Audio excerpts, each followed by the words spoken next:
Boa noite. Há exatamente 75 anos, em 1950, o mundo assiste ao início de um confronto mais emblemático da Guerra Fria, a Guerra da Coreia.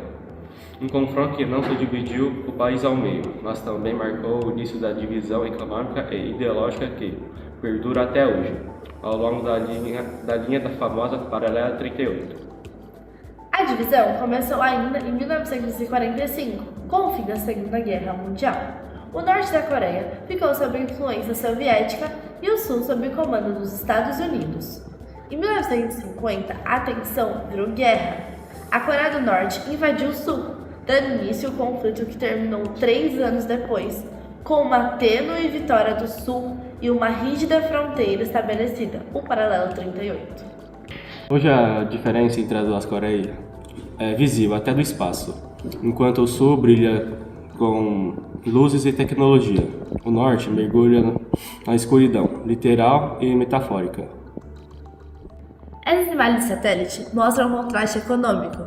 A Coreia do Sul tem um padrão de vida 10 vezes superior à Coreia do Norte, e a expectativa de vida por lá também é 10 vezes maior. No ano 2000, o programa de reunificação familiar tentou amenizar a dor da separação. Parentes que não se viam há décadas puderam se reencontrar, mesmo que brevemente.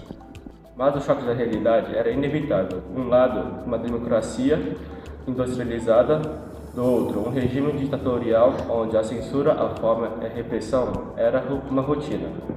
Na Coreia do Sul, o Estado incentivou o crescimento com crédito, benefícios fiscais e apoio a grandes corporações. A propriedade privada foi uma garantia e estimulada. Já o Norte seguiu o modelo soviético, economia planificada, eliminação do mercado e censura extrema, e controle total. O resultado? Fome, estagnação e colapso agrícola.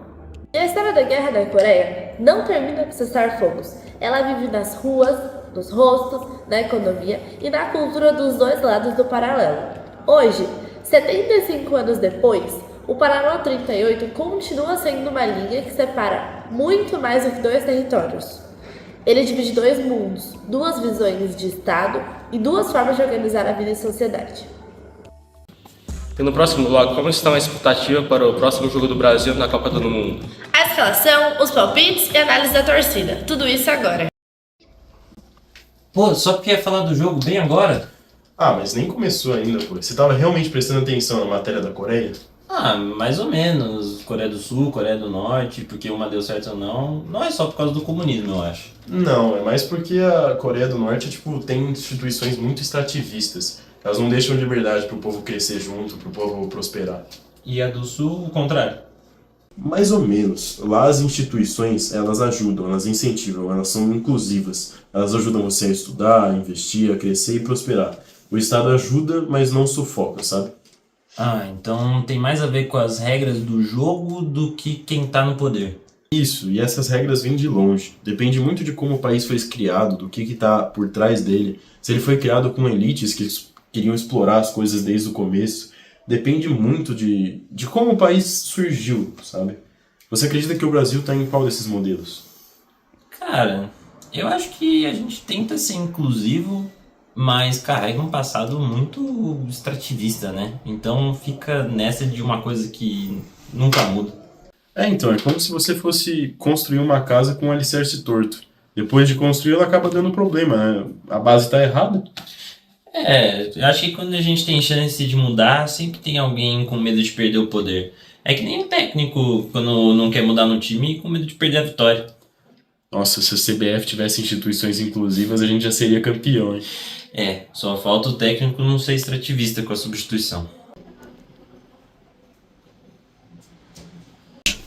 E aí, gente, já começou o jogo? E aí? Eu tava escutando eles aqui do outro lado, parecia até uma reunião da ONU. Nossa, mais uma daquelas conversas filosóficas desse estrada? Não, pô, eu tava discutindo por que a Coreia do Norte deu errado e por que a do Sul deu certo. Por causa das instituições delas que são diferentes. Mas instituições em que sentido? De governo, de economia, essas coisas?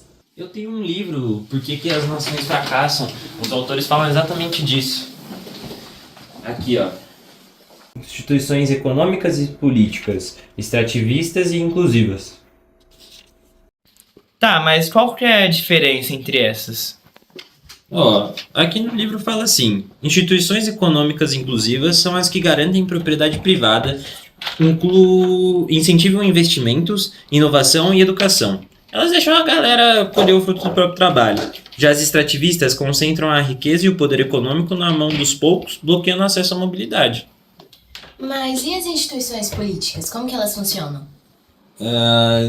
As políticas inclusivas têm pluralidade, democracia e verdade, com freios e contrapesos que dão voz para a população. As extrativistas concentram o poder político em uma elite ou um grupo pequeno, tipo uma ditadura.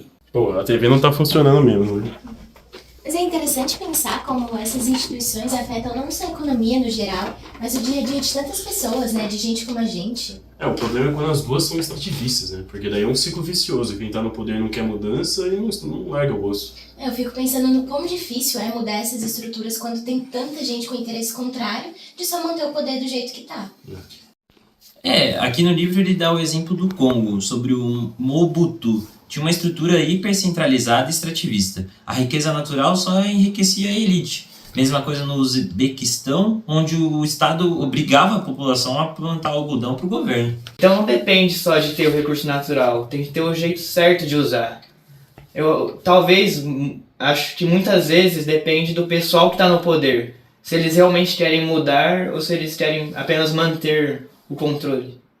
Exato, até porque se um país é muito rico em petróleo, mas só uma pequena minoria fica com a grana toda, não adianta de nada. Então, agora pensa o contrário. Pensa em países como os Estados Unidos e a Inglaterra, que na Revolução Industrial criaram instituições inclusivas. Isso permitiu o crescimento econômico e talvez até explicasse por que eles atingiram tanto sucesso. Mas não é simples assim. O livro fala que, às vezes, a economia é meio inclusiva, mas a política continua extrativista, tipo a China hoje. Por isso que ela cresce, mas ainda controla e censura tudo. Mas deve ter um limite pra isso, né? Uma hora o controle político começa a travar a inovação. Mas dá pra um país começar com instituições extrativistas e ir virando inclusivo ao longo do tempo? Dá pra romper esse ciclo? Então, esse é o grande dilema. Ou a China se abre politicamente, ou eles correm o risco de travar o crescimento econômico deles. Tipo, isso já aconteceu com vários impérios ao longo do tempo. Parece que as pessoas não têm muita chance de influenciar nessas decisões. Isso deve ser decepcionante.